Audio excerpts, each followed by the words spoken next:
So, the existence of the DCU's Justice League, while not officially confirmed by James Gunn or anyone over at DC Studios, has become a topic of conversation recently, not just with David Corenswet as Superman and Isabella Merced as Hawkgirl, but also with the recent castings for the Lanterns TV show and Kyle Chandler as Hal Jordan and Aaron Pierre as John Stewart.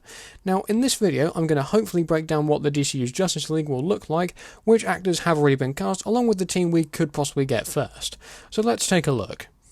Now, there are loads of lineups from the comics that the DCU could likely use in this universe, but for me, I think we need to think logically about this. For one thing, the Justice League in many ways can act as more of a branching point for the DC universe, because these members act as further back doors into other corners of this world, whether it be the grounded straight level or the science fiction space side of things. Now, based on set photos of Superman, it's likely we already have a Justice League team established by the time Clark makes his presence known, and with the casting of Sean Gunn as Maxwell Lord, I think it's possible we'll have the Justice League International as an established team, which in the comics has included the likes of Batman, Guy Gardner, and Ted Kord's Blue Beetle, who I think we could get if Solo Maldueña is going to carry over into the DCU. Now, some rumours have suggested that Superman will be a reverse on the premise of Alex Ross's Kingdom Come story, where instead of an older Superman returning to a world of newer, younger heroes, you instead have a younger Superman being established in a world of older heroes.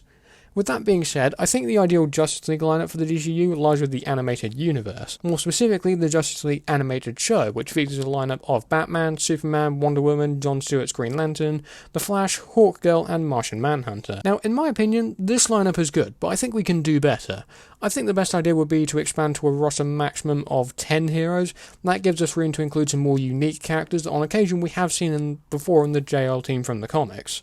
Now, in addition to the 7 aforementioned characters, I would like to include not just Green Arrow, but Black Canary as well. If James Gunn plans to introduce these two heroes into the DCU, then I think having them join the JL would be a great way to build their characters. Also, James Gunn is a very big Green Arrow fan. However, that means we're now one short of 10 heroes on the team, and we have a few options at our disposal.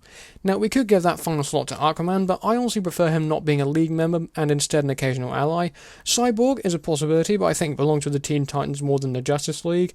Mr. Terrific is also a possibility, we're going to be seeing him in Superman, but I think he'll be saved for the Terrifics, a team from the comics who are essentially DC's version of the Fantastic Four. Now, Zatanna is also a great idea, but I find it all the more likely we'll have multiple Justice Leagues existing, and I think she'll join the Justice League Dark, which deals with the more gothic and supernatural side of DC. Carry on my wayward son! But my final pick for me at least is Shazam. Now, I know his reputation is currently at the very least questionable in film because of the last film he was in, and Zachary Levi being, well, Zachary Levi. But Shazam is one of those heroes in the DCU that, for me at least, is severely underrated, and I would love to see him join the team. Now, with the roster planned out, it's worth noting we already have some of these characters already cast to play certain heroes. We of course have David Corenswet playing Superman, a role I think he's going to absolutely crush if the set photos are anything to go by. Isabella Merced is going to be playing Hawkgirl, and could be a member of the JLI if certain rumours are to be believed. And fairly recently we received the news of actor Aaron Pierre being cast to play John Stewart in the Lanterns TV show.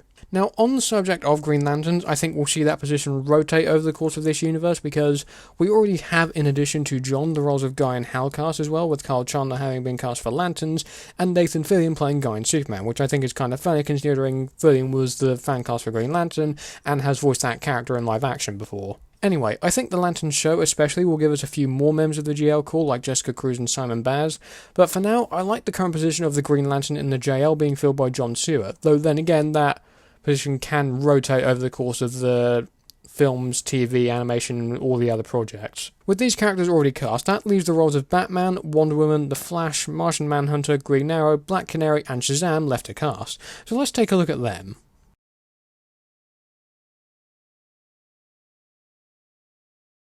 So for all intensive purposes, I'm going to be starting off first with Batman, because there's a lot of discourse online at the moment over who should play the character.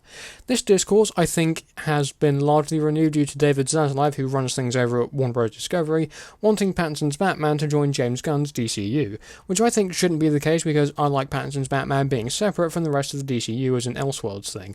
Plus, James Gunn has confirmed that he'll be respecting Matt's decision to keep his world separate from the new universe, and I would quite like it to stay that way. Zaslav, take notes.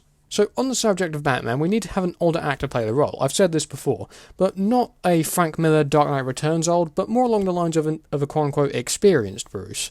Now, Brave and the Bold is going to have to feature Damian Wayne, so Bruce has likely gone through 3 Robins and by extension Batgirl, so I think having an older actor would work well. Now, everyone has their own favourite castings for Bruce, whether it be Alan Ritchson, Sam Witwer, or even Oliver Jackson Cohen, but my choice for Batman has and always will be Jensen Ackles. In my opinion, it's a role he was born for, having contributed to DC projects here and there, and that includes Under the Red Hood, where he voiced Jason Todd, and more recently being the voice for Batman in the Tomorrowverse. Now, Jensen is currently in his mid to late 40s and will be late-ish 40s by the time we likely get Brave and the Bold, so that currently is my only concern. That and Jensen's schedule might be a little restricting, because he's got a lot of stuff he's working on at the moment. In terms of what the DCU Batman should look like, I would love to see a suit inspired by Dan Mora's comic art, specifically the blue and grey suit with the yellow oval bat symbol. I think that would work really well. Also, on another note, Dan Mora's art is beautiful to look at.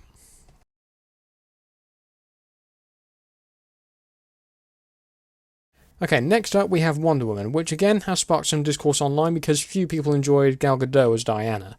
I personally thought she was great in the role, but was given bad material to work with in many cases, which I think was the case for a majority of the DCEU actors. Now, Diana actually has a lot of great fan casting choices out there. If you've been watching my DCU series, which isn't finished yet, Phase 3 is on the way, then you'll know that I cast Jamie Alexander as my ideal choice for Diana, but more recently I've had some interest in a new fan cast, this idea specifically being Claudia Duma. I don't know if I'm pronouncing that name right, apologies. And if that name sounds familiar, you'll perhaps know Claudia best for her role as Victoria Newman in The Boys.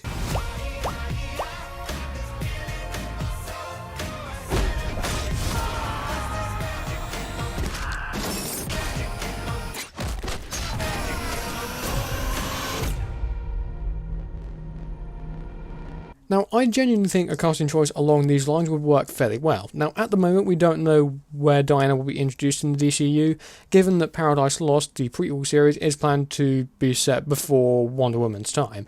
But I think we will see her in this universe in some capacity. I mean, it's even possible that Wonder Woman game that Monolith's working on could even be connected to the DCU, we don't really know. Now, in terms of the design for the DCU version of Diana, I think we need to differentiate her look from the DCEU, and for that, I'm going to go with a look inspired by the absolute Wonder Woman outfit.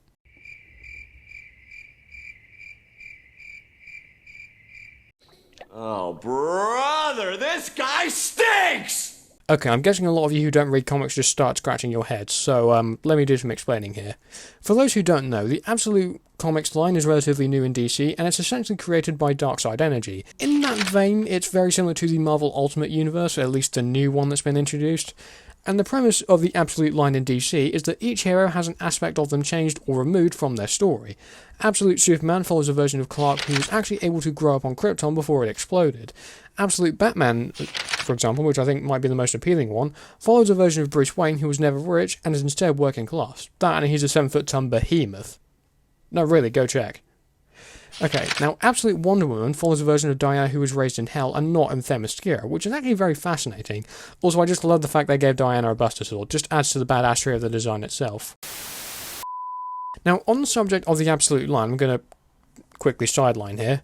TROYOBOYO, one of my favourite YouTubers, has a video pitching his take on Absolute Green Arrow, which I would definitely recommend watching. Honestly, Troy is actually a big inspiration for a lot of the videos I've worked on for quite a while now. He's a great YouTuber, go check him out.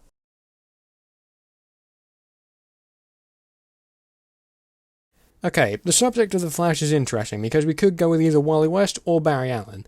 However, I'm leaning more towards Wally for a few reasons. The first being, I think Wally is a much more interesting Flash than Barry is. The Arrowverse for many years took a lot of Wally stories and gave them to Grant Gustin's Barry Allen. And they also gave Barry one of Wally's girlfriends, which I think is just a low blow to me. Now, my other reason being that we need a break from Barry Allen as the Flash, because we've had the CW series with Grant as Barry, and then we had the movies with Ezra Miller also playing Barry Allen, so I think we need to have Wally West play the main DCU Flash. In the Justice League animated show, Wally is the main Flash, and also voiced by Michael Rosenbaum. And if I remember rightly, the animated show skipped over Barry. Feel free to correct me in the comments, I might have gotten that wrong. Now, moving on to actually casting Wally, I've been a firm believer that KJ Apa from Riverdale would be a great choice for the DCU Flash, if we do end up getting Wally, that is. But I have since been looking at different opinions from across the scope of the internet and a lot of the DC nerds, and I've actually landed on Matt Lintz, who you might know from Miss Marvel or The Walking Dead. Now, Matt was actually my second choice for Wily West, with my first being Kit Connor, who I think we all know now for Heartstopper, so at this point I could go with either actor. Now, regarding looks, this is fairly simple because I think the Rebirth version of Wily's suit works perfectly and helps us differentiate both Barry and Wily as speedsters. I've probably mentioned those names a lot in this segment of the video, good lord.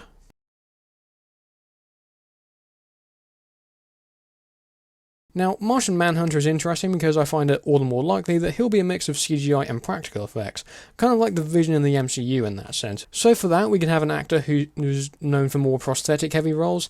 However, I'd quite like to cast a black actor for Martian Manhunter, because in the past we've had many terrific actors like Harry Lennox, Carl Laemmle, and David Harewood bring the character to life, whether that be through animation in the case of Laemmle, or in live action in the case of both Harewood and Lennox. Now, after some deliberation, I think Digimon Hunzu, I apologise for butchering the name, would make a great John Jones in the DCU. For one thing, I think in film the actor is severely underutilised. Alongside that, he's worked with James Gunn before in the first Guardians film, so in my eyes that definitely helps his case here. Looks are fairly simple because I think either the YchLjOhJEsBTvsKg design or the Young Justice design would work well and translate to screen really nicely, and obviously we'd need a lot of prosthetics work to come into play here.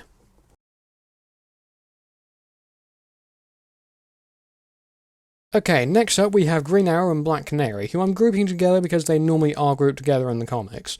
Now, in terms of Green Arrow, I think there are plenty of great choices out there. A lot of people cast Charlie Hunnam as their pick for Oliver Queen, but I think Gunn will want to go a little younger for the character in his universe. Now, for me personally, I've always thought that Austin Butler, yes, Elvis Presley, could work really well as Ollie, but then I remember watching a video that TROYOBOYO did on the subject of a DCU Green Arrow, and he brought up something that I think is very important to the character. Now, Troy said in the video that whoever takes on the role of Oliver needs to understand the politics of Oliver Queen, a character who benefited from a broken system as well as the action and the comedy of the character. And Troy's casting choice was John Boyega, an actor who I think is not in enough stuff at the moment. Now, having looked into it, I absolutely love this idea. John is a terrific actor, and for one thing didn't get a lot to do in the Star Wars movies, and I would love to see him join the DCU. That, and I'd rather not see him at Marvel, simply because Marvel is owned by Disney, and Disney didn't exactly treat him well during the sequel era. Plus, James Gunn loves the character of Green Arrow, and I'm hoping he takes on board that whoever plays Oliver needs to believe in the bleeding heart politics of the character. Now, regarding looks, I think seeing the Rebirth suit would work really well. If not, then I think a more classic styled suit with the hat would be really cool as well. Now, with Black Canary, I like the idea of seeing Vanessa Kirby take on the role, but Marvel snagged her for the role of Sue Storm, so we'll need to find someone else. And I think Catherine Winnick would be a good choice, because if I remember rightly, she's a Fancast favourite in the same vein of Lucas Steele being the Fancast favourite for Barry Allen. For her look in the DCU, I think the Rebirth look will just suit her pretty well. Then again, I think a lot of the Rebirth looks for these characters would work well anyway.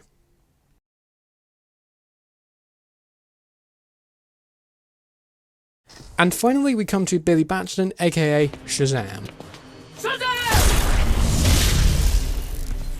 Now, this is a complicated hero to cast because we'll have to cast an actor for Billy and for Shazam as well. In the case of Billy, I think we'll see a more unknown actor play that part, so I'm not going to try and cast him for now. For Shazam, however, I think Alan Ritchson would be a terrific choice.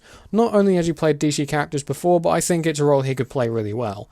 Also, people who've watched Alan in Blue Mountain State as Thad Castle seem to think he's the best choice to play Billy in the Shazam body, and I'm not really going to argue with that point. Let me see the condom you plan on putting on my quarterback's weenie. We just wish you would get the hell out of my face! Get out of my face! Zip it, psycho! Get out of my house! Get out! Get out! Get out! Stop it! Don't even look back here! But in conclusion, that's the lineup I would use for the DCU's Justice League, along with who I would cast as the characters. If you have any of your own suggestions for Fancast or your ideal JL lineup, then let me know in the comments below. In the meantime, be sure to like and subscribe. Thanks for watching, and I will see you soon.